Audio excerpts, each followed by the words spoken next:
Hi all, എല്ലാവർക്കും നമസ്കാരം. അപ്പോൾ ഇന്നത്തെ ക്ലാസ്സിൽ നമുക്ക് കെമിസ്ട്രിയിലെ കുറച്ച് ക്വസ്റ്റ്യൻസ് ഡിസ്കസ് ചെയ്യാം. നിങ്ങൾക്ക് വരാനിരിക്കുന്ന LGS എക്സാംസിനൊക്കെ ഇത് കാര്യമായിട്ട് ഉപകരിക്കും. അപ്പോൾ ഒരു 10 ചോദ്യങ്ങളും അതിൻ്റെ കണക്റ്റഡ് ഫാക്റ്റുകളും നമുക്ക് എന്ത് ചെയ്യണം, വളരെ LGS എക്സാം പോയിന്റ് ഓഫ് വ്യൂവിൽ നമുക്ക് എന്ത് ചെയ്യാം നോക്കാം. അപ്പോൾ ക്വസ്റ്റ്യൻ 1 by 1 ആയിട്ട് തുടങ്ങാം അല്ലേ. ആദ്യത്തെ ചോദ്യം സിമ്പിൾ ക്വസ്റ്റ്യൻ ആണ്. അന്തരീക്ഷ വായുവിൽ ഏറ്റവും കൂടുതലായിട്ടുള്ള വാതകം ഏതാണ്? ഓപ്ഷൻസ് നിങ്ങൾക്ക് ഇവിടെ കാണാൻ കഴിയുന്നു. Argon, nitrogen, helium, oxygen. ഈ ചോദ്യത്തിന്റെ ഉത്തരം ഏതായിരിക്കും? അന്തരീക്ഷ വായുവിന്റെ 78% ഏത് വാതകമാണെന്ന് ചോദിച്ചാൽ അതിന്റെ ഉത്തരം നൈട്രജൻ ആണെന്ന് നിങ്ങൾ പഠിച്ചേക്കണം കേട്ടോ. ഇനി അന്തരീക്ഷ വായുവിൽ 21% കാണപ്പെടുന്നത് ഓക്സിജൻ ആണ്, 0.9% കാണപ്പെടുന്നത് ആർഗൺ ആണെന്നും 0.03% കാണപ്പെടുന്നത് കാർബൺ ഡൈ ഓക്സൈഡ് ആണെന്നും പഠിക്കുക. ഇനി അപ്പോൾ അന്തരീക്ഷ വായുവിൽ ഏറ്റവും കൂടുതൽ ഏതാണെന്ന് മനസ്സിലായില്ലേ? നൈട്രജൻ ആണെന്ന് നമ്മൾ പഠിച്ചു. ചോദ്യത്തിന്റെ ഉത്തരം ഏതാണ്? നൈട്രജൻ. ഒന്നാമത്തെ ചോദ്യത്തിന്റെ ഉത്തരം B ആണ് കേട്ടോ. ഇനി നിങ്ങൾ ഓർത്തു വെക്കേണ്ട കാര്യം ഇത്രയേ ഉള്ളൂ. അന്തരീക്ഷ വായുവിൽ ഏറ്റവും കൂടുതൽ കാണപ്പെടുന്ന ഇനേർട്ട് ഗ്യാസ് അല്ലെങ്കിൽ അലസവാതകം ഏതാണെന്ന് ചോദിക്കാം. ആ ചോദ്യത്തിന്റെ ഉത്തരം ആർഗൺ ആണെന്ന് പഠിച്ചേക്കണം. നമുക്ക് ഓപ്ഷൻസിൽ ഹീലിയം കൂടി ഉണ്ടാകും. പ്രപഞ്ചത്തിൽ ഏറ്റവും കൂടുതൽ കാണപ്പെടുന്ന അലസവാതകം ഏതെന്ന് ചോദിച്ചാൽ ഹീലിയം പറയാം. എന്നാൽ അന്തരീക്ഷത്തിൽ ഏറ്റവും കൂടുതൽ കാണപ്പെടുന്ന അലസവാതകം ചോദിച്ചാലോ അത് ആർഗൺ. അന്തരീക്ഷത്തിൽ ആരാ എന്ന് നിങ്ങൾ ഓർത്തു വെച്ചാൽ മതി, അന്തരീക്ഷത്തിൽ ആർഗൺ. ഇനി നിങ്ങൾ ഇവിടെ ഓർക്കേണ്ട കാര്യം ഇത്രയേ ഉള്ളൂ. സ്വയം കത്തുന്ന വാതകം ഏതാണെന്ന് നിങ്ങളോട് ചോദിക്കും. ചോദ്യത്തിന്റെ ഉത്തരം ഹൈഡ്രജൻ ആണ്. ഹൈഡ്രജൻ വാതകത്തെ കണ്ടെത്തിയത് ഹെൻറി കാവൻഡിഷ് ആണെന്ന് നിങ്ങൾ പഠിച്ചേക്കണം. ഇനി കത്താൻ സഹായിക്കുന്ന വാതകം ഏതാണെന്ന് ചോദിക്കും. ഓക്സിജൻ ആണ്. ഓക്സിജൻ വാതകത്തെ കണ്ടെത്തിയ 2 വ്യക്തികളുണ്ട്. അതിൽ ആദ്യത്തെ ആളുടെ പേരാണ് ജോസഫ് പ്രീസ്ലി, രണ്ടാമത്തെ ആളുടെ പേരാണ് കാൾ ഷീലെ. ഇനി ജ്വലനം നിയന്ത്രിക്കുന്ന വാതകം ഏതാ എന്ന് ചോദിക്കും. അതിന്റെ ഉത്തരം നൈട്രജൻ ആണെന്ന് പഠിച്ചേക്കണം. നൈട്രജൻ വാതകത്തെ കണ്ടെത്തിയത് ഡാനിയൽ റുദർഫോർഡ് ആണ് എന്ന കാര്യം മറക്കരുതേ. അതുപോലെ തീ അണയ്ക്കുന്ന അല്ലെങ്കിൽ തീ കെടുത്തുന്ന വാതകം ഏതാ എന്ന് ചോദിക്കാം. കാർബൺ ഡൈ ഓക്സൈഡ് ആണ്. കാർബൺ ഡൈ ഓക്സൈഡ് വാതകത്തെ കണ്ടെത്തിയത് ജോസഫ് ബ്ലാക്ക് ആണെന്നും പഠിച്ചേക്കണം. സ്വയം കത്തുന്ന ഹൈഡ്രജൻ, കത്താൻ സഹായിക്കുന്ന ഓക്സിജൻ, ജ്വലനം നിയന്ത്രിക്കുന്ന നൈട്രജൻ, തീ കെടുത്തുന്ന കാർബൺ ഡൈ ഓക്സൈഡ്. മാറിപ്പോവരുതേ, ഇമ്പോർട്ടൻ്റാ. ഹൈഡ്രജൻ വാതകത്തെ കണ്ടെത്തിയത് ഹെൻറി കാവൻഡിഷ്. ഓക്സിജൻ ചോദിക്കുമ്പോൾ ജോസഫ് പ്രീസ്ലിയും കാൾ ഷീലെയും പഠിക്കണം. നൈട്രജനെ കണ്ടെത്തിയത് Daniel Rutherford. Carbon dioxide വാതകത്തെ കണ്ടെത്തിയത് ജോസഫ് ബ്ലാക്ക്. ഒരിക്കലും തെറ്റിക്കരുത്. പ്രപഞ്ചത്തിൽ ഏറ്റവും കൂടുതൽ കാണപ്പെടുന്ന വാതകം ഏതാണ് എന്ന് നിങ്ങളോട് ചോദിച്ചാൽ അതിന്റെ ഉത്തരം ഹൈഡ്രജൻ ആണ് കേട്ടോ. പ്രപഞ്ചത്തിൽ ഏറ്റവും കൂടുതലുള്ള അലസവാതകം ഏതെന്ന് ചോദിച്ചാൽ ഹീലിയം ആണ്. പ്രപഞ്ചത്തില് 2ാമത് കൂടുതലുള്ള വാതകം ഏത് എന്ന് ചോദിച്ചാലും ഹീലിയം ആണെന്ന് പഠിച്ചേക്കണം. എന്നാൽ അന്തരീക്ഷത്തിൽ ഏറ്റവും കൂടുതലുള്ള വാതകം നമ്മൾ എഴുതിയല്ലേ, ഏതാണ്? യെസ്, അത് നൈട്രജൻ ആണ്. അന്തരീക്ഷത്തിൽ 2ാമത് കൂടുതലുള്ളത് ഓക്സിജൻ ആണ്. അന്തരീക്ഷത്തിൽ ഏറ്റവും കൂടുതലുള്ള അലസവാതകം ഏത് എന്ന് ചോദിച്ചാലോ അത് ആർഗൺ ആണെന്ന് പഠിച്ചേക്കണം. ഇനി ഭൂവൽക്കത്തിൽ, ഭൂവൽക്കം എന്ന് വെച്ചാൽ ഭൂമിയുടെ ഉപരിതലം, എർത്തിന്റെ ക്രസ്റ്റ് ആണ് കേട്ടോ, സർഫസ് ആണ്. ഭൂവൽക്കത്തിൽ ഏറ്റവും കൂടുതൽ കാണപ്പെടുന്ന വാതകം ഏത് എന്ന് ചോദിച്ചാൽ ഓക്സിജൻ ആണെന്ന് പഠിച്ചേക്കണം. അതുതന്നെയാണ് മനുഷ്യ ശരീരം അതല്ലെങ്കിൽ ഹ്യൂമൻ ബോഡിയിൽ ഏറ്റവും കൂടുതൽ കാണപ്പെടുന്ന വാതകം ഏതെന്ന് ചോദിച്ചാലും ഓക്സിജൻ ആണെന്ന് പഠിച്ചേക്കണം. അപ്പൊ വാതകങ്ങൾ എന്ന് പറയുന്ന ഭാഗത്ത് നിന്ന് ഹൈഡ്രജനും ഓക്സിജനും കോൺസെൻട്രേറ്റ് ചെയ്തിട്ടായിരിക്കും ക്വസ്റ്റ്യൻസ് വരുന്നത്. അപ്പോൾ ഹൈഡ്രജനും ഓക്സിജനും നിങ്ങൾ അത്യാവശ്യം നല്ല രീതിയിൽ ഒന്ന് നോക്കി വെക്കുക. എക്സാം പോയിന്റ് ഓഫ് വ്യൂവിൽ അത് ഇമ്പോർട്ടൻ്റ് ആണ് കേട്ടോ. അതിനൊപ്പം ഈ പോയിന്റുകളും എന്ത് ചെയ്യുക, ഒന്ന് ക്ലിയർ ആക്കി പഠിച്ചു വെക്കുക. അന്തരീക്ഷ വായുവിൽ വാതകങ്ങളുടെ ഘടന, ആ പെർസെൻറ്റേജും ഒന്ന് നോക്കി വെക്കുക, അത് ചോദിക്കും. ഓക്കെ, അപ്പോൾ ഇത്രയും നിങ്ങൾക്ക് ഓക്കെ ആണെങ്കിൽ നമുക്ക് 2ാമത്തെ ക്വസ്റ്റ്യനിലേക്ക് കടക്കാം. കാർബണിന്റെ ഏറ്റവും സ്ഥിരത കൂടിയ രൂപാന്തരം ഈ തന്നിരിക്കുന്നതിൽ ഏത് എന്നാണ് ചോദ്യം. ഓപ്ഷൻസ് ഉണ്ട്: ഗ്രഫീൻ, വജ്രം, കരി, ഗ്രാഫൈറ്റ്. തന്നിരിക്കുന്ന കാർബണിന്റെ രൂപാന്തരങ്ങളെ നമുക്ക് പൊതുവെ രണ്ടായിട്ട് തരംതിരിക്കാം. എങ്ങനെയൊക്കെയാണെന്ന് ചോദിച്ചാൽ കാർബണിന്റെ ക്രിസ്റ്റലീയ രൂപാന്തരങ്ങളുമുണ്ട്, അതുപോലെ തന്നെ കാർബണിന്റെ അമോർഫസ് രൂപാന്തരങ്ങളും ഉണ്ട്. ക്രിസ്റ്റലീയ രൂപാന്തരങ്ങൾ എന്ന് വെച്ചാൽ അതിൽ തന്മാത്രകൾക്ക് വളരെ വ്യക്തമായ ഒരു അറേഞ്ച്മെന്റ്, വളരെ തന്മാത്രകൾ എങ്ങനെ അറേഞ്ച് ചെയ്തിരിക്കുന്നു, വളരെ നീറ്റായിട്ട് ക്ലോസ്ലി പാക്ഡ് എന്ന് നമുക്ക് പറയാം. ഓക്കെ, അടിപൊളിയായിട്ട് ഒരു പ്രത്യേക മാനറിൽ അറേഞ്ച് ചെയ്തിട്ടുണ്ട്. തന്മാത്രകൾക്ക് ക്രമീകരണമുണ്ട്. അങ്ങനെ തന്മാത്രകൾ വളരെ ക്രമമായിട്ട് വർഗീകരിച്ചിട്ടുണ്ട് അല്ലെങ്കിൽ അറേഞ്ച് ചെയ്തിട്ടുണ്ടെങ്കിൽ അത്തരം രൂപാന്തരങ്ങളാണ് ക്രിസ്റ്റലീയ രൂപാന്തരങ്ങൾ എന്ന പേരിൽ അറിയപ്പെടുന്നത്. അതുകൊണ്ട് തന്നെ ഈ ക്രിസ്റ്റലീയ രൂപാന്തരങ്ങൾക്ക് നല്ലൊരു ആകൃതി ഉണ്ടാകും. പേര് പോലെ തന്നെ ക്രിസ്റ്റൽ ഷേപ്പ്, നല്ലൊരു ആകൃതി ഉണ്ടായിരിക്കും എന്നുള്ള വസ്തുതയും നിങ്ങൾ അറിഞ്ഞിരിക്കണം. എന്നാൽ കാർബണിന്റെ അമോർഫസ് രൂപാന്തരങ്ങളുടെ പ്രത്യേകത എന്താ എന്ന് ചോദിച്ചാൽ തന്മാത്രകൾക്ക് നിശ്ചിത ആകൃതി ഇല്ല. തന്മാത്രകൾക്കൊരു ഡെഫിനിറ്റ് ആയിട്ടുള്ള അല്ലെങ്കിൽ വളരെ വ്യക്തമായിട്ടുള്ള ഒരു അറേഞ്ച്മെന്റ് ഇല്ല. തോന്നിയ പാടെ ഒഴുകി നടക്കുന്ന തന്മാത്രകൾ. അതുകൊണ്ട് തന്നെ അങ്ങനെയുള്ളതിനെ നമുക്ക് അമോർഫസ് രൂപാന്തരം എന്ന് വിളിക്കാം.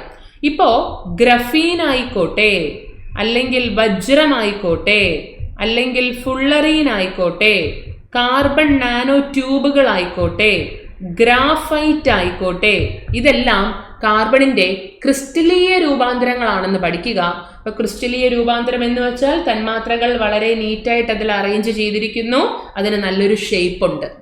എന്നാൽ അമോർഫസ് രൂപാന്തരം ചോദിക്കുമ്പോൾ മരക്കരി ആയിക്കോട്ടെ, എല്ലുകരി ആയിക്കോട്ടെ, ഉമ്മിക്കരി ആയിക്കോട്ടെ, ഇങ്ങനെയുള്ള കരി, ഓക്കെ, കാർബൺ ബ്ലാക്ക് ആയിക്കോട്ടെ, കോക്ക് ആയിക്കോട്ടെ, ചാർക്കോൾ ആയിക്കോട്ടെ, ഇതെല്ലാം അമോർഫസ് രൂപാന്തരങ്ങൾക്ക് ഉദാഹരണമാണ്.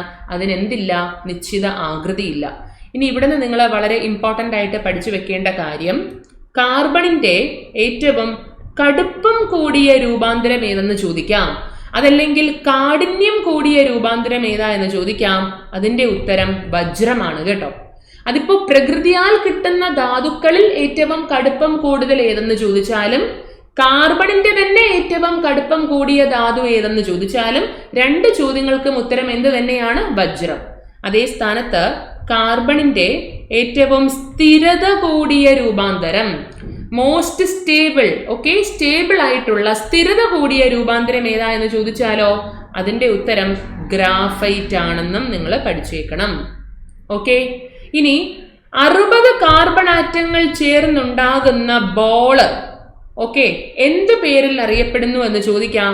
അതിനെ നമ്മളെ വിളിക്കുന്ന പേരാണ് ഫുള്ളറീൻ. കാർബൺ ബോള് അറിയപ്പെടുന്ന മറ്റൊരു പേരെന്താണ്? ഫുള്ളറീൻ ആണെന്ന് പഠിച്ചേക്കണം. അതുപോലെ ഫുള്ളറീൻ ആയിക്കോട്ടെ, ഗ്രാഫൈറ്റ് ആയിക്കോട്ടെ, ഇതിൻ്റെയൊക്കെ ഒരു പാളി, അതുണ്ടാക്കിയിരിക്കുന്ന അടിസ്ഥാന ഘടകം, അതിന് മറ്റൊരു വിശേഷണം കൂടിയുണ്ട്. എന്താണെന്ന് ചോദിച്ചാൽ നാളെയുടെ അത്ഭുത പദാർത്ഥം.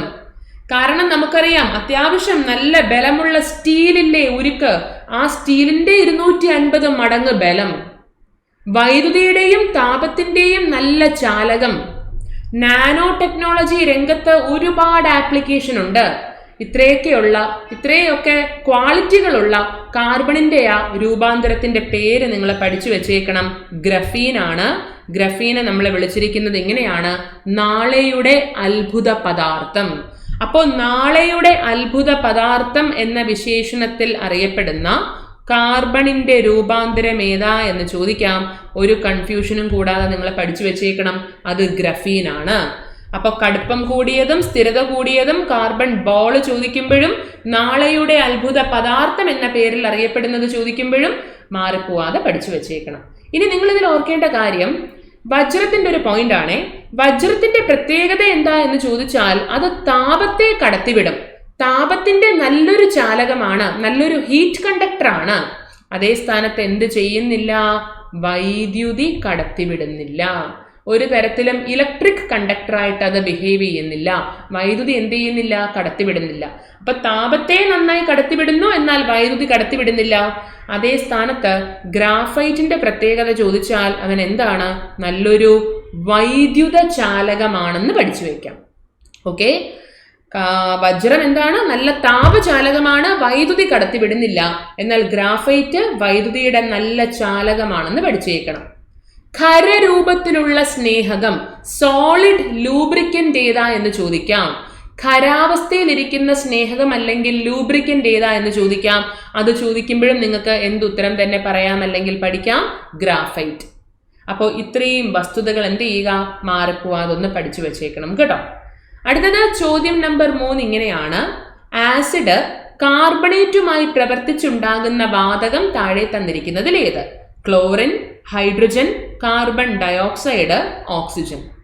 അപ്പൊ നിങ്ങൾ ഓർക്കേണ്ട കാര്യം, പെട്ടെന്ന് നമുക്ക് ഹൈഡ്രജൻ എന്ന് എഴുതാൻ ഒരു ടെൻഡൻസി വരും. ഇവിടെ ലോഹ കാർബണേറ്റ് ആണ് ചോദിച്ചേക്കുന്നത്.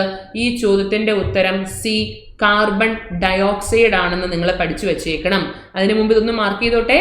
അപ്പൊ എടാ, കാർബണിന്റെ ഏറ്റവും സ്ഥിരത കൂടിയ രൂപാന്തരം ചോദിച്ചാലോ, അത് ഡി ആണ്, ഗ്രാഫൈറ്റ് ആണ്. മാറിപ്പോകരുത് കേട്ടോ. ശരി, എല്ലാ ആസിഡിലും പൊതുവായി കാണപ്പെടുന്ന മൂലകം ഏത്? അല്ലെങ്കിൽ ആസിഡുകളിൽ വളരെ സർവ്വസാധാരണമായിട്ട് കോമൺ ആയി കാണപ്പെടുന്ന എലമെന്റ് ഏതാ എന്ന് ചോദിച്ചാൽ കൺഫ്യൂഷൻ കൂടാതെ നിങ്ങൾ പഠിച്ചു വെച്ചേക്കണം. അതിന്റെ ഉത്തരമാണ് ഹൈഡ്രജൻ. ഓക്കെ, അപ്പൊ നിങ്ങൾ ഓർക്കേണ്ട കാര്യം, ലോഹങ്ങൾ ആസിഡുമായി പ്രവർത്തിച്ചാൽ, അത്യാവശ്യം ക്രിയാശീലതയുള്ള ലോഹങ്ങൾ, റിയാക്ടിവിറ്റിയുള്ള ലോഹങ്ങൾ ആസിഡുമായി പ്രവർത്തിച്ചാൽ അവിടെ ഉണ്ടാകുന്നത് എന്തൊക്കെയാണെന്നറിയോ? ലോഹ ലവണവും അതിനൊപ്പം ഉണ്ടാകുന്ന വാതകമാണ് നിങ്ങൾ പഠിക്കേണ്ടത്. അതങ്ങ് പോവല്ലേ, അതാണ് ആരോ മുകളിലോട്ട് കൊടുത്തത്, ഹൈഡ്രജൻ. അതേ സ്ഥാനത്ത് ലോഹ കാർബണേറ്റുകൾ ആസിഡുമായി പ്രവർത്തിച്ചാൽ അവിടെ ഉണ്ടാകുന്ന വാതകം എന്താ? ലോഹ കാർബണേറ്റ് അല്ലെ. അതിൽ നിന്ന് തന്നെ നമുക്ക് ഊഹിക്കാം, കാർബൺ ഡയോക്സൈഡ്. എടാ, അപ്പൊ സിങ്ക് ഹൈഡ്രോക്ലോറിക് ആസിഡുമായിട്ട് റിയാക്ട് ചെയ്യുമ്പോൾ ഉറപ്പായിട്ടും നമുക്ക് പറയാം ഹൈഡ്രജൻ വാതകം ഉണ്ടാകും. എന്നാൽ കാൽസ്യം കാർബണേറ്റ് അഥവാ മുട്ടത്തോട് അല്ലെങ്കിൽ ചോക്ക്, മാർബിള്, ചുണ്ണാമ്പ് കല്ല്, മുട്ടത്തോട്, ചോക്ക്, മാർബിള്, ചുണ്ണാമ്പ് കല്ല് എന്ന് പറയുന്നതെല്ലാം കാൽസ്യത്തിന്റെ കാർബണേറ്റ് ആണ്. ഇത് ആസിഡുമായി പ്രവർത്തിച്ചാലോ അവിടെ കാർബൺ ഡയോക്സൈഡ് വാതകം ഉണ്ടാകുമെന്ന് പഠിച്ചേക്കണം. ഓക്കെ, മാറിപ്പോവാതെ ഓർത്തു വെക്കണേ. അപ്പോൾ ഇമ്പോർട്ടൻ്റ് ആണ്, ഇത്രയും കാര്യങ്ങൾ ഓർത്തു വെക്കുക. ആസിഡ് ലോഹവുമായി പ്രവർത്തിച്ച് ഹൈഡ്രജൻ വാതകത്തെ പുറത്തേക്ക് വിടുമെങ്കിൽ ലോഹ കാർബണേറ്റുമായിട്ട് പ്രവർത്തിച്ചിട്ടോ കാർബൺ ഡയോക്സൈഡ് വാതകത്തെ പുറത്തേക്ക് വിടുന്നു എന്ന വസ്തുത നിങ്ങൾ എന്ത് ചെയ്തേക്കണം? പഠിച്ചു വെച്ചേക്കണം. ഈ കാര്യങ്ങൾ നിങ്ങൾക്ക് എല്ലാവർക്കും ക്ലിയർ അല്ലേ? ഇത് ഓക്കെ അല്ലേ? യെസ്. ഇനി ഇങ്ങനെ ഈ റിയാക്ഷൻ ഒരു ടെസ്റ്റ് ട്യൂബിനകത്ത് നടക്കുമ്പോൾ അവിടെ ഉണ്ടാകുന്നത് ഏത് വാതകമാണെന്ന് എങ്ങനെ അറിയും? നമ്മൾ നേരത്തെ പഠിച്ചു, സിങ്കും ഹൈഡ്രോക്ലോറിക് ആസിഡും റിയാക്ട് ചെയ്യുന്ന ആ ടൈമിൽ തന്നെ ടെസ്റ്റ് ട്യൂബിന്റെ വായ്ഭാഗത്ത് എരിഞ്ഞുകൊണ്ടിരിക്കുന്ന ഒരു ചന്ദനത്തിരി നിങ്ങൾ പിടിക്കുകയാണെങ്കിൽ അതൊരു പോപ്പ് സൗണ്ടോടുകൂടി ആളിക്കത്തുന്നതായി കാണാം. അവിടെ ഒരു ആളിക്കത്തലുണ്ടാകും. കാരണം ഹൈഡ്രജൻ വാതകമല്ലേ പുറത്തേക്ക് വന്നത്, അവൻ സ്വയം കത്തുന്നതല്ലേ, അതിന്റെ സാന്നിധ്യം നമുക്ക് അങ്ങനെ അറിയാം. ആളിക്കത്തുന്നത് നല്ലതായിട്ട് ശബ്ദത്തോടു കൂടി ആളിക്കത്തും. ഇനി ഈ കാൽസ്യം കാർബണേറ്റും ആസിഡും തമ്മിലുള്ള റിയാക്ഷനിൽ ഉണ്ടാകുന്ന വാതകം എങ്ങനെ അറിയും? കത്തിക്കൊണ്ടിരിക്കുന്ന ഒരു തീപ്പെട്ടിക്കൊള്ളിയോ ചന്ദനത്തിരിയോ മെഴുകുതിരിയോ ടെസ്റ്റ് ട്യൂബിന്റെ വായ്ഭാഗത്ത് പിടിക്കുമ്പോൾ തീ അണഞ്ഞു പോകുമല്ലേ. അപ്പൊ നമുക്ക് പറയാം എന്താ? യെസ്, അവിടെ ഉറപ്പായിട്ടും എന്തുണ്ടായി? കാർബൺ ഡയോക്സൈഡ് വാതകം തീക്കെടുത്തി. ചോദ്യം നമ്പർ 4, കാറ്റിനേഷൻ കഴിവ് ഏറ്റവും നന്നായി പ്രദർശിപ്പിക്കുന്ന മൂലകം ഏത്? ഹൈഡ്രജൻ, ഓക്സിജൻ, കാർബൺ, ഇവയെല്ലാം. എന്താണ് catenation? Self linking property. X എന്ന് പറയുന്ന മൂലകത്തിന് അടുത്തൊരു എക്സ് സെയിം എലമെന്റുമായിട്ട് അവർക്ക് എക്സ്, വീണ്ടും എക്സ്, വീണ്ടും എക്സ്, ഇങ്ങനെ സെൽഫായിട്ട് കണക്ട് ചെയ്ത് പോകാനുള്ള കഴിവിനെ വിളിക്കുന്ന പേരാണ് കാറ്റിനേഷൻ. ഓക്കെ, അതിപ്പോ ലോങ് ചെയിനുകൾ ആയിക്കോട്ടെ, ചെയിനുകൾക്ക് വീണ്ടും ബ്രാഞ്ചുകൾ വരുന്ന രീതിയിലായിക്കോട്ടെ, അല്ലെങ്കിൽ ഒരു ക്ലോസ്ഡ് സ്ട്രക്ചർ ആയിക്കോട്ടെ. കണ്ടോ? അപ്പൊ ഓപ്പൺ സ്ട്രക്ചർ ആയിട്ടും ക്ലോസ്ഡ് സ്ട്രക്ചർ ആയിട്ടും ചെയിനുകളായിട്ടും ശാഖകൾക്ക് ശാഖകൾ വരുന്ന രീതിയിലും ശാഖകൾക്ക് വീണ്ടും ശാഖകൾ വരുന്ന രീതിയിലും ഇങ്ങനെ പരസ്പരം ഒരേ ടൈപ്പ് ആറ്റത്തിന് പരസ്പരം ചേർന്ന് വലിയ ശൃംഖലകൾ ഉണ്ടാക്കാനുള്ള കഴിവിനെ വിളിക്കുന്ന പേര്, ഇംഗ്ലീഷിൽ ഒരൊറ്റ സെന്റൻസ്, സെൽഫ് ലിങ്കിങ് പ്രോപ്പർട്ടി. സെൽഫായിട്ട് ലിങ്ക് ചെയ്ത് പോകാനുള്ള കഴിവിനെ വിളിക്കുന്ന പേരാണ് കാറ്റിനേഷൻ. കാറ്റിനേഷൻ കഴിവ് ഏറ്റവും നന്നായിട്ട് പ്രദർശിപ്പിക്കുന്ന മൂലകം കാർബൺ ആണെന്ന് നിങ്ങൾ പഠിച്ചേക്കണം. ഇതിന്റെ കൂടെ ഒരു ഡൗട്ട് കൂടി ഞാനിവിടെ ക്ലിയർ ചെയ്യുന്നു. എടാ, ഏറ്റവും കൂടുതൽ സംയുക്തങ്ങൾ അല്ലെങ്കിൽ most number of compounds, maximum number of compounds, ഏറ്റവും കൂടുതൽ സംയുക്തങ്ങൾ ഉണ്ടാക്കുന്ന മൂലകം ഏതാ എന്ന് ചോദിക്കാം. അതിനും ഉത്തരം ഏതാണെന്ന് തന്നെ പഠിക്കുക, കാർബൺ. അപ്പോ കാറ്റിനേഷൻ നന്നായി പ്രദർശിപ്പിക്കുന്ന മൂലകം ഏതെന്ന് ചോദിച്ചാലും ഏറ്റവും കൂടുതൽ സംയുക്തങ്ങൾ ഉണ്ടാക്കുന്ന മൂലകം ഏത് എന്ന് ചോദിച്ചാലും ഒരു കൺഫ്യൂഷനും ഇല്ലാതെ നിങ്ങൾ പഠിച്ചു വെച്ചേക്കണം. 2 ചോദ്യങ്ങൾക്കും ഉത്തരം എന്ത് തന്നെയാണ്? കാർബൺ തന്നെയാണ്. ഇമ്പോർട്ടന്റ് ആണ്, ഒരിക്കലും തെറ്റിക്കരുത്. ഓപ്ഷൻസിൽ ഹൈഡ്രജനും നൈട്രജനും ഓക്സിജനൊക്കെ വരും. 2 ചോദ്യങ്ങൾക്കും ഉത്തരം കാർബൺ തന്നെയാണ്. ഈ കാർബൺ സംയുക്തങ്ങളെ കുറിച്ചുള്ള പഠനമാണ് കാർബണിക രസതന്ത്രം അല്ലെങ്കിൽ ഓർഗാനിക് കെമിസ്ട്രി എന്ന പേരിൽ അറിയപ്പെടുന്നത് കേട്ടോ. യെസ്, അപ്പോ അത് നിങ്ങളൊന്ന് നോട്ട് ചെയ്ത് വെക്കുക. ചോദ്യം 5. ഹൈഡ്രജനെ കത്തുന്ന വായു എന്ന് വിശേഷിപ്പിച്ചത് ആര് എന്നാണ് ചോദ്യം. ആരാണ്? ലാവോസിയർ ആണോ, Rutherford, Humphrey Davy, Henry Cavendish? നമ്മൾ പഠിച്ചു സ്വയം കത്തുന്ന വാതകമാണ് ഹൈഡ്രജൻ. ഹൈഡ്രജനെ കത്തുന്ന വായു അല്ലെങ്കിൽ കത്തുന്ന വാതകം എന്ന പേരിട്ട് വിളിച്ച വ്യക്തി ആരാന്നറിയോ? ഹൈഡ്രജനെ കണ്ടുപിടിച്ച അതേ ആള് തന്നെയാണ്. ഹൈഡ്രജന്റെ പിതാവ് അല്ലെങ്കിൽ ഉപജ്ഞാതാവ് എന്ന് നമുക്ക് വിശേഷിപ്പിക്കാൻ കഴിയുന്ന ഹെൻറി കാവൻഡിഷ് ആണെന്ന് നിങ്ങൾ പഠിച്ചേക്കണം. ഓക്കെ, അപ്പൊ ഹൈഡ്രജനെ കത്തുന്ന വായു എന്ന പേരിട്ട് വിശേഷിപ്പിച്ചത് ആരാണ്? ഹെൻറി കാവൻഡിഷ് ആണ്. എന്നാൽ ഹൈഡ്രജൻ ആ പേര് കിട്ടിയത് എങ്ങനെയാണെന്നറിയോ? ഹൈഡ്രോജനസ് എന്ന അർത്ഥം വരുന്ന ജലം ഉൽപ്പാദിപ്പിക്കാൻ കഴിയുന്ന എന്ന പദത്തിൽ നിന്നാണ് ഹൈഡ്രജൻ എന്ന പേര് കിട്ടിയത്. എന്താണ്? ഹൈഡ്രോജനസ്, ജലം ഉൽപ്പാദിപ്പിക്കാൻ കഴിയുന്ന എന്ന അർത്ഥം വരുന്ന ഹൈഡ്രോജനസ് എന്ന പദത്തിൽ നിന്നാണ് ഹൈഡ്രജന് പേര് കിട്ടിയത്. ഹൈഡ്രജൻ എന്ന പേരിന്റെ ഉപജ്ഞാതാവ് ആരാ എന്ന് ചോദിക്കാം. അത് ലാവോസിയർ ആണെന്ന് നിങ്ങൾ പഠിച്ചേക്കണം. അപ്പൊ 5ാമത്തെ ചോദ്യത്തിന്റെ ഉത്തരം ഡി. കത്തുന്ന വായു എന്ന് ഹൈഡ്രജനെ വിളിച്ചത് അല്ലെങ്കിൽ കത്തുന്ന വാതകം എന്ന് വിളിച്ചത് ആരാണ്? ഹെൻറി കാവൻഡിഷ. എന്നാൽ ഹൈഡ്രജൻ എന്ന പേര് നൽകിയത് ലാവോസിയർ. അതുപോലെ ആസിഡ് ഉൽപ്പാദിപ്പിക്കാൻ കഴിയുന്ന എന്നർത്ഥം വരുന്ന ഓക്സിജനസ് എന്ന പദത്തിൽ നിന്നാണ് കത്താൻ സഹായിക്കുന്ന വാതകത്തിന് ഓക്സിജൻ എന്ന പേര് കിട്ടിയത് കേട്ടോ. എടാ, ആ പേര് നൽകിയതും ആര് തന്നെയാണ്? ലാവോസിയർ. ചുരുക്കി പറഞ്ഞാൽ ഹൈഡ്രജനും ഓക്സിജനും പേര് നൽകിയത്, അതാത് പേരുകൾ നൽകിയത് ലാവോസിയർ ആണ്. ഹൈഡ്രോജനസ് എന്ന പദത്തിന്റെ അർത്ഥം ജലം ഉൽപ്പാദിപ്പിക്കുന്ന, ഓക്സിജനസ് എന്ന പദത്തിന്റെ അർത്ഥം ആസിഡ് ഉൽപ്പാദിപ്പിക്കുന്ന. തൽക്കാലം ഇത്രയും വസ്തുതകൾ നിങ്ങൾ നോക്കി വെച്ചോളൂ. ബാക്കി ഫാക്ടുകൾ അടുത്ത സെറ്റ് ഓഫ് ക്വസ്റ്റ്യൻസിന്റെ കൂടെ നമുക്ക് ഡിസ്കസ് ചെയ്യാം കേട്ടോ.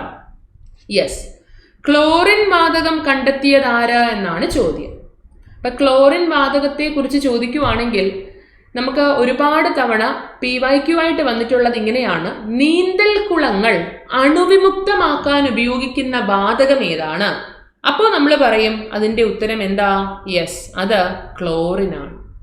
അവിടെ നിങ്ങൾ ഓർക്കേണ്ട ഒരു കാര്യമുണ്ട്, ഒരു റാങ്ക് മേക്കിംഗ് വസ്തുതയുണ്ട്. അതിലേക്ക് വരാം. അതിനു മുമ്പ് ക്ലോറിൻ എന്ന മൂലകത്തിനെ നമ്മൾ എങ്ങനെയാ റെപ്രസെന്റ് ചെയ്യുക? Cl. ക്ലോറിന്റെ അറ്റോമിക നമ്പർ 17 ആണല്ലേ? യെസ്. പീരിയോഡിക് ടേബിളിൽ ഏത് ഗ്രൂപ്പിൽ വരുന്ന മൂലകമാണെന്ന് ചോദിച്ചാൽ ഹാലജനുകളുടെ കൂട്ടത്തിൽ വരുന്ന മൂലകമാണ്. Fluorine, chlorine, bromine, iodine, astatine, Tennyson അല്ലെ? എങ്ങനെ? Fluorine, chlorine, bromine, iodine, astatine, Tennyson. അതിനകത്ത് 2ാമതായിട്ട് ക്ലോറിൻ വരുന്നുണ്ട്. നിങ്ങൾ ഓർക്കേണ്ട കാര്യം ഞാൻ പറഞ്ഞില്ലേ, വാട്ടർ പ്യൂരിഫിക്കേഷന്, ജലശുദ്ധീകരണത്തിന് എന്തുപയോഗിക്കാം? ക്ലോറിൻ ഉപയോഗിക്കാം. ആക്ച്വലി ക്ലോറിൻ വാതകം കണ്ടെത്തിയതാരെന്ന് ചോദിച്ചാൽ ഡൗട്ട് ഒന്നും കൂടാതെ നിങ്ങൾ പഠിച്ചേക്കണം, അദ്ദേഹത്തിന്റെ പേരാണ് കോൾ ഷീലെ.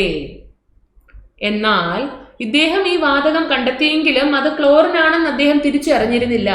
ഓക്സിജന്റെ സാന്നിധ്യമുള്ള എന്തോ ഒരു പദാർത്ഥമെന്നാണ് പുള്ളി അതിനെ തെറ്റിദ്ധരിച്ചിരുന്നത്. എന്നാൽ ക്ലോറിൻ ഒരു മൂലകമാണ് എന്ന് തിരിച്ചറിഞ്ഞ വ്യക്തി ആരെന്ന് ചോദിക്കാം. അങ്ങനെ ചോദിക്കുമ്പോൾ നിങ്ങൾ ആ ചോദ്യത്തിന്റെ ഉത്തരം പഠിച്ചു വെച്ചേക്കണം. ഇത് പലർക്കും അറിയാത്തൊരു വസ്തുതയാണ്. ക്ലോറിൻ എവിടെ കണ്ടാലും കോൾ ഷീലെ തന്നെയാണ് എന്ന് ചിന്തിക്കുന്നവരോട് അതേ ഇപ്പൊ തിരുത്തിക്കോണം, ഹംഫ്രി ഡേവിയാണ്. അപ്പൊ ക്ലോറിൻ വാതകം കണ്ടെത്തിയത് ആര് എന്ന് ചോദിച്ചാൽ കോൾ ഷീലയാണ്, തെറ്റില്ല.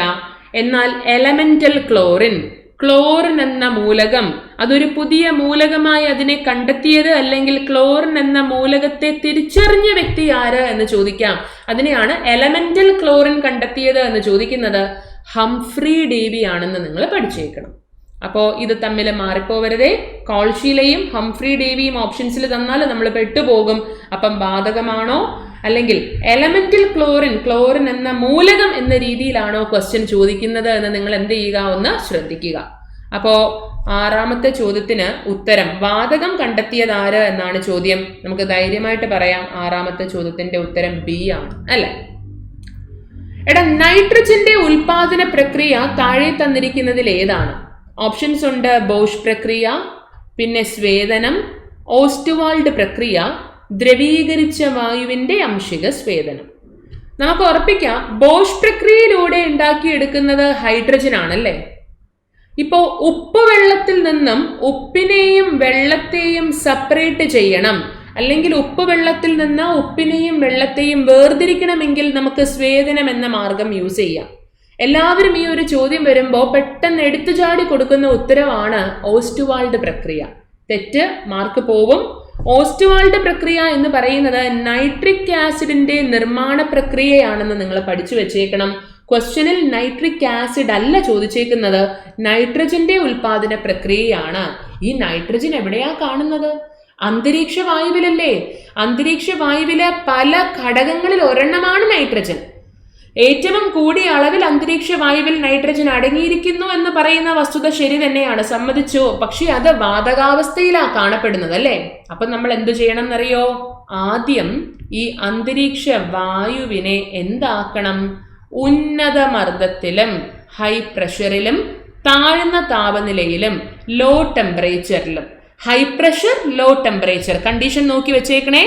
ഉന്നത മർദ്ദത്തിലും താഴ്ന്ന താപനിലയിലും എന്താക്കണം? ദ്രവീകരിക്കണം. ദ്രവീകരിച്ചിട്ട് ദ്രാവകമാക്കി മാറ്റണം. വാതകത്തിനെ ദ്രാവകമാക്കി മാറ്റണം. ഇപ്പൊ എനിക്ക് എന്ത് കിട്ടി? ദ്രവീകരിച്ച വായു കിട്ടി, അല്ലേ? എയറിനെ എനിക്ക് ലിക്വിഡ് ഫോമിൽ കിട്ടി, ദ്രാവകമാക്കി മാറ്റി. എന്നിട്ട് ഇതിന് എന്ത് ചെയ്യണമെന്നറിയോ? യെസ്, അംശിക സ്വേദനം അതല്ലെങ്കിൽ ഫ്രാക്ഷണൽ ഡിസ്റ്റിലേഷൻ എന്ന് പറയുന്ന പ്രക്രിയയ്ക്ക് വിധേയമാക്കണം. ഇത് ഒരു ഭയങ്കര ടഫായിട്ടുള്ള സംഗതിയല്ല, സിമ്പിൾ ക്വസ്റ്റ്യൻ ആണേ. അപ്പൊ അതിന്റെ ഉത്തരം എങ്ങനെ വരും? ദ്രവീകരിച്ച വായുവിന്റെ അംശിക സ്വേദനം. അതിപ്പോ അന്തരീക്ഷത്തിൽ നിന്ന് നൈട്രജനെ വേർതിരിക്കാനായിക്കോട്ടെ, ഓക്സിജനെ വേർതിരിക്കാനായിക്കോട്ടെ, ആർഗൺ ആയിക്കോട്ടെ, അന്തരീക്ഷ വായുവിലെ ഘടകങ്ങളെ വേർതിരിക്കാൻ നമുക്ക് അവലംബിക്കാവുന്ന മാർഗമാണ്. അത് വാതകാവസ്ഥയിലിരിക്കുന്ന പദാർത്ഥത്തിനെ ആദ്യം ദ്രാവകമാക്കി മാറ്റണം. പിന്നെ അതിനെ അംശിക സ്വേദനം എന്ന് വെച്ചാൽ ഒന്നുമില്ല, ഒരു ചുവടിരണ്ട ഫ്ലാസ്കിൽ ഈ പദാർത്ഥം എടുത്തിട്ട് പതുക്കെ ചൂടാക്കുക. അപ്പോൾ തിളനിലയുടെ അടിസ്ഥാനത്തിൽ അതിലെ ഘടകങ്ങൾ വേർപിരിഞ്ഞ് വേപ്പറായിട്ട് വരും. ആ വേപ്പറിനെ തണുപ്പിച്ച് ഘടകത്തിനെ മാറ്റാം. ഓക്കെ, അപ്പോ ദ്രവീകരിച്ച വായുവിന്റെ അംശിക സ്വേദനം. തെറ്റിക്കരുതേ, നൈട്രിക് ആസിഡിന്റെ നിർമ്മാണ പ്രക്രിയ ചോദിച്ചാൽ ഓസ്റ്റ്വാൾഡ് പ്രക്രിയയാണ്. നൈട്രജന്റെ നിർമ്മാണ പ്രക്രിയ ചോദിച്ചാൽ വെറുതെ സ്വേദനം ഓപ്ഷനിൽ കാണും, എഴുതരുത്, മാർക്ക് പോകും. അംശിക സ്വേദനം എന്ന് മാത്രം കാണും. ഓപ്ഷൻസ് ഒന്ന് ശ്രദ്ധിക്കണം, ശരിക്കും നോക്കുക. ദ്രവീകരിച്ച വായുവിന്റെ അംശിക സ്വേദനം, fractional distillation of liquid air, അതാണ് അതിന്റെ ശരിക്കും ഉത്തരം എന്ന കാര്യം നിങ്ങൾ പഠിച്ചു വെക്കുക. ഓക്കെ, ഇനി ചോദ്യം നമ്പർ 8, പിണ്ഡ സംരക്ഷണ നിയമം ആവിഷ്കരിച്ചത് ആര്? എടാ, പിണ്ഡ സംരക്ഷണ നിയമം നമ്മൾ എല്ലാവരും പഠിക്കുന്നുണ്ട്. ഊർജ സംരക്ഷണ നിയമത്തിന്റെ പിതാവല്ലേ? E=mc² ഒക്കെ ഇതിനെ കണക്ട് ചെയ്ത് പഠിക്കുന്നതാണ്. ആൽബർട്ട് ഐൻസ്റ്റീൻ ആണെന്ന് നിങ്ങൾക്കറിയാം. അതുപോലെ തന്നെ പിണ്ഡ സംരക്ഷണ നിയമം, ഊർജത്തെ നിർമ്മിക്കാനോ നശിപ്പിക്കാനോ കഴിയില്ല എന്ന് പറയുന്ന പോലെ mass, law of conservation of mass, പിണ്ഡത്തെ നിർമ്മിക്കാനോ നശിപ്പിക്കാനോ കഴിയില്ല എന്ന പിണ്ഡ സംരക്ഷണ നിയമം ആവിഷ്കരിച്ച വ്യക്തി ആരാണ്? യെസ്, ലാവോസിയർ ആണെന്ന് പഠിച്ചേക്കണം. ഇദ്ദേഹം ആധുനിക രസതന്ത്രത്തിന്റെ പിതാവെന്നറിയപ്പെടുന്നു.